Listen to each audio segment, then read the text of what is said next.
살아가는 동안 나를 기다리는 것들.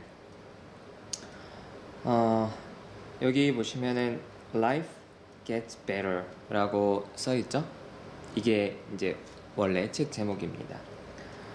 미국에서 사회복지 사이자 또 학교에서도 학생들을 가리키는 웬디 러스트베이더라는 사람이 쓴 책입니다.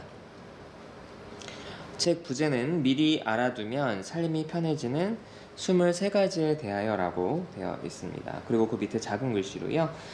30년간 다양한 사람을 관찰한 사회복지학과 교수가 쓴 인생 보고서. 살아가는 동안 수많은 일이 우리를 기다리지만 현명한 사람은 거친 파도에 휘둘리지 않고 그 흐름의 리듬을 탄다. 아등바등 사느라 바빴던 당신에게 살아갈수록 더 좋은 행복을 제안한다 라고 작은 글씨로 써 있습니다. 이 책은 저랑 집단을 오래 했던 어떤 집단원이 이제 선물한 책입니다. 그래서 여기 보시면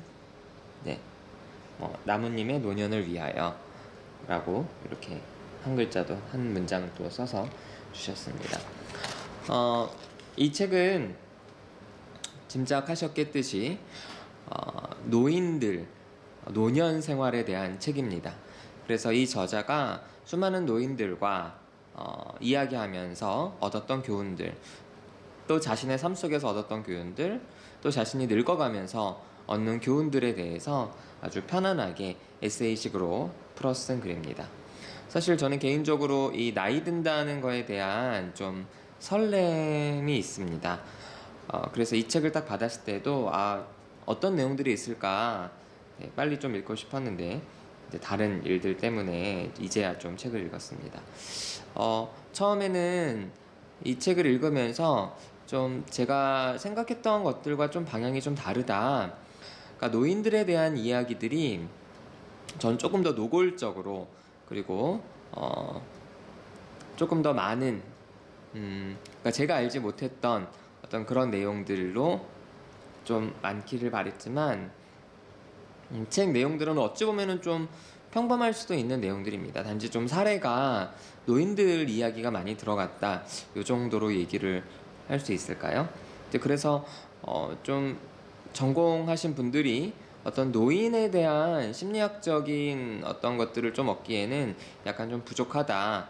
하지만 내가 나이가 들어간다는 거에 대해서 잘 생각해보지 않았던 분들이 읽었을 때는 좀 좋겠다라는 생각도 듭니다. 자, 책 목차를 좀 보여드릴게요.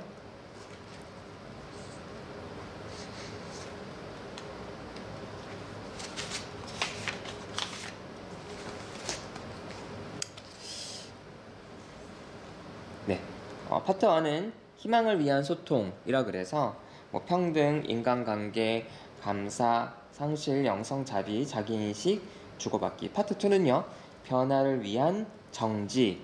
그래서 기억, 시간, 그리고 이제 뒤늦은 깨달음, 결정, 멀리 돌아가는 길, 마음의 회복, 항로 변경 이렇게 되어 있고요. 파트 3는 평화를 위한 외침, 그래서 용기, 몸이 주는 교훈, 태도, 느리게 살기, 평정심, 초보자의 마음, 마음이 시키는 일, 인생에서 가장 중요한 것, 그렇게 이제 세 파트로 이런 주제들에 대한 이야기들이 나오고 있습니다. 제가 책을 읽으면서 좋았던 부분 두 군데만 좀 읽어드릴게요. 자, 융은 연금술사들이 사용한 자연을 거스르는 작업이라는 개념을 본성을 거스르려는 투쟁이라는 의미로 재포장해서 썼다. 힘든 경험을 하면서 느끼는 강렬한 감정은 삶에 대한 태도를 바꾸고 더 좋은 결과를 이끌어낸다. 상실은 변화를 위한 에너지가 되고 확고한 태도는 의심을 물리친다. 기꺼이 위험을 무릅쓰고 실수를 통해서도 최대한 배우려 한다면 결국 바람직한 삶을 살게 될 것이다. 그러면 인생 후반부가 그전보다 훨씬 좋아질 것이다 라고 이렇게 쓰고 있습니다. 융은 자신의 분석심리학에서 개성화, 진짜 자기를 찾아가는 여행은 중년 이후에 시작이 된다라는 이야기를 했고요. 이제 그런 과정들을 연금술로 표현을 했습니다. 그래서 우리가 그냥 현실에 안주하지 않고 본성을 거스르면서도 끊임없이 나를 다듬어가는 작업들이 진짜 나를 발견하는 작업이더라고 했는데요. 이 저자는 그런 것들을 우리의 노년 생활과 연관지어서 이야기를 하고 있습니다. 자, 또 한 군데 보겠습니다. 위험은 삶의 필수 요소다. 위험을 잘 이용하면 그만큼 성장하니까 말이다. 변화에는 두려움이 따르고 나이가 들면 상실에 익숙해지기 마련이다. 중요한 점은 두려워도 위험을 무릅쓰고 계속 변해야 한다는 것이다. 나는 말없이 할머니를 부축해서 걸어갔다. 기쁨의 한계를 두지 않는 할머니가 내심 존경스러웠다. 그래서 이제 할머니 이야기를 하면서 이제 나왔던 부분인데요. 저도 이렇게 사람들을 만나서 사람들의 마음 이야기를 듣고 그들의 변화에 대해서 이야기를 하다 보면은 이 위험을 피하려는, 위험을 피하고 좀 편안하게만 살려는 경우들을 많이 만나게 됩니다. 근데 그럴 때마다 이제 저는 정말 변화하고 싶으면 죽을 힘을 다해서 한번 변화해봐라.